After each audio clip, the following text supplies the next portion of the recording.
Selamat pagi kepada Bapak dan teman-teman sekalian. Kami dari kelompok 2 beranggotakan Sarah Marta Unes Laban, NIM 19065, saya Mela Naomi, NIM 19066, John Wilson, NIM 19073, dan Lavenia Medianti, NIM 19089. Kami akan mempresentasikan hasil diskusi kami mengenai arsitektur tradisional Indonesia pada wilayah Sumatera. Arsitektur tradisional merupakan representasi teknik membangun dari tradisi budaya bermukim masyarakat sesuai dengan nilai-nilai dan kepercayaan yang dianut sekelompok budaya tertentu. Keragaman dan kekayaan sistem membangun berakar dari tradisi turun-temurun dan menggambarkan perwujudan kehidupan yang dinamis, sehingga tidak sedikit perubahan yang terjadi sejalan dengan perubahan dalam bermukim. Keberagaman arsitektur tradisional dipengaruhi oleh logika, cita rasa, maupun selera masyarakatnya. Nah, warisan pengetahuan tentang teknik membangun rumah dan penataan kawasan rumah tradisional sangat kaya akan nilai filosofi, budaya, sehingga menghasilkan bentuk-bentuk bangunan yang syarat makna. Keberagaman tempat bernaung dari kondisi iklim dan geografis Nusantara yang membentang dari barat ke timur tampak dari berbagai kemampuan yang responsif terhadap kondisi tempat yang bermukim. Berikut akan kami paparkan mengenai arsitektur tradisional yang ada di wilayah Sumatera. Yang pertama yaitu arsitektur tradisional bagian Sumatera Utara. Di sini kami akan membahas tentang Rumah Bolon. Provinsi Sumatera Utara dihuni oleh mayoritas penduduk suku asli, yaitu suku Batak. Suku Batak sendiri terdiri dari dalam beberapa subsuku yang masing-masing subsukunya diketahui memiliki beberapa karakteristik budaya yang saling membedakan satu sama lainnya. Salah satu karakteristik tersebut misalnya dapat terlihat dari desain rumah adatnya. Rumah Bolon sendiri berbentuk persegi panjang dan masuk dalam kategori rumah panggung, yang dihuni oleh 4-6 keluarga yang hidup secara bersama-sama di dalamnya. Bila hendak masuk ke dalam rumah Bolon ini, kita sebagai tamu itu harus menaiki sebuah tangga dengan anak tangga berjumlah ganjil yang berada di bagian depan rumah. Pintu rumah sengaja dibuat pendek agar pada saat pintu masuk, tamu menunduk sehingga secara filosofis mereka dianggap menghargai pemilik rumah. Bentuk dan ruang rumah Bolon. Rumah Bolon memiliki bentuk persegi 4 dan model seperti rumah panggung. Bagian dalam rumah Bolon adalah sebuah ruang yang kosong yang besar dan terbuka tanpa kamar dan tanpa sekat-sekat. Ruangan rumah Bolon dibagi atas 4 wilayah, yaitu yang pertama Jabu Bona ditempati oleh keluarga tuan rumah, yang kedua Jabu Soding ditempati oleh anak-anak yang belum akil balik atau seorang gadis, yang ketiga Jabu Suhat ditempati oleh anak tertua yang sudah berkeluarga, yang keempat itu Jabu Tampar Piring, itu biasa disiapkan untuk para tamu. Untuk struktur dan konstruksi rumah Bolon. Menurut tingkatannya, rumah Bolon dapat dibagi menjadi 3 bagian. Yang pertama yaitu Banua Toru berupa batu pondasi, atau tempat ini biasanya sering dijadikan sebagai tempat untuk menjaga ternak atau untuk menyimpan ternaknya. Banua Tonga terdiri dari dinding depan, dinding samping, dan belakang, di mana bagian ini juga menjadi tempat tinggal untuk para pemilik rumah tersebut. Yang ketiga yaitu Banua Ginjang yang terdiri dari atap ijuk. Tempat ini biasanya dijadikan untuk tempat menyimpan cadangan makanan. Nah, selanjutnya yaitu pondasi. Pondasi rumah Batak Toba menggunakan jenis pondasi cincin. Tiang yang berjumlah 18 mengandung filosofi kebersamaan dan kekokohan. Memakai pondasi umpak karena pada waktu tersebut banyak ditemukan batu olahan dan kayu gelonggong dalam jumlah yang besar. Untuk atapnya sendiri mengambil dasar dari rumah punggung kerbau, bentuknya yang melengkung menambah nilai aerodinamisannya dalam melawan angin danau yang kencang. Atap terbuat dari ijuk yang mudah didapat dari daerah setempat. Untuk atapnya sendiri, pada bagian depan ini lebih tinggi dibandingkan bagian belakangnya. Untuk bumbungan atapnya terbuat dari kayu yang dipasang secara melengkung. Dindingnya pada rumah Batak Toba ini yaitu miring agar angin atau sirkulasi udaranya itu mudah masuk. Tali-tali pengikat dinding yang miring disebut tali retret, terbuat dari ijuk atau rotan. Tali pengikat ini membentuk pola seperti cicak yang mempunyai dua kepala saling bertolak belakang. Yang selanjutnya yaitu ornamen. Gorga Batak adalah ukiran yang biasanya terdapat di dinding rumah bagian luar dan bagian depan rumah. Macam warna yaitu merah, hitam, putih, atau warna ini juga sering disebut sebagai bendera Batak, itu 3 bolit. Yang kedua yaitu gorga jorgom, biasa ditempatkan di atas pintu masuk ke rumah, bentuknya mirip binatang dan manusia. Yang ketiga yaitu gorga ulu paung. Ulu paung tersebut terdapat di puncak rumah gorga Batak.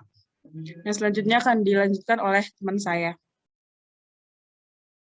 Kemudian ada arsitektur tradisional pada wilayah Sumatera Barat. Nah, arsitektur yang tradisional yang terkenal di sini adalah rumah gadangnya. Rumah gadang merupakan salah satu ekspresi arsitektur vernakular Minangkabau yang mampu mencerminkan kebijakan penggunaan bahasa arsitektural masyarakat etnis tersebut. Bentuk dasarnya persegi 4. Atapnya melengkung tajam seperti bentuk tanduk kerbau, sedangkan lengkung badan rumah landai seperti badan kapal.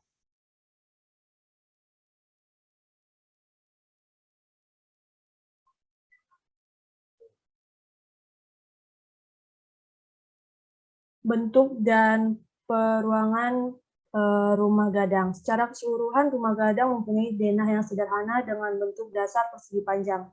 Dari muko ke belakang, rumah terbagi atas 4 bagian yang disebut lanjar. Nah, keempat lanjar ini masing-masing disebut dengan balai, labuah, bandua, dan bilia. Nah, lanjar pertama itu balai yang merupakan ruang yang bersifat umum atau publik. Yang kedua adalah labuah, itu bisa dikatakan sebagai area sirkulasi utama dalam rumah gadang. Yang ketiga dan keempat disebut bandua dan bilia, yang merupakan lantai yang ditinggikan 1 jengkal 5 jari atau kira-kira sekitar 30 cm dari lantai pada balai dan labuah.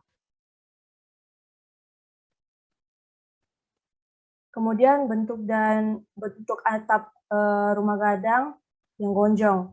Ide atau pemikiran yang mendasari bentuk atap gonjong salah satunya pertama adalah tanduk kerbau, karena kerbau merupakan hewan yang dianggap sangat erat kaitannya dengan sejarah kemenangan masyarakat Minangkabau dalam adu kerbau melawan pendatang yang ingin menduduki wilayah mereka.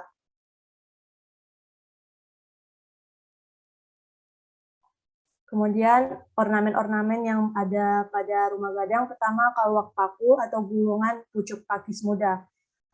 Kaluak paku ini melambangkan tanggung jawab seorang mama terhadap kemenakan di rumah orang tua, juga sebagai ayah di rumah istri.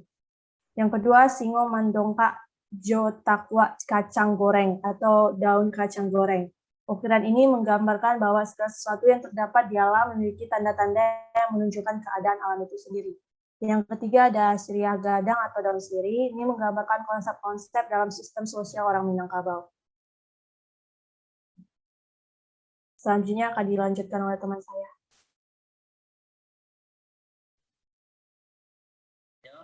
Arsitektur tradisional dari daerah Riau. Dari daerah ini kami ambil rumah lontik.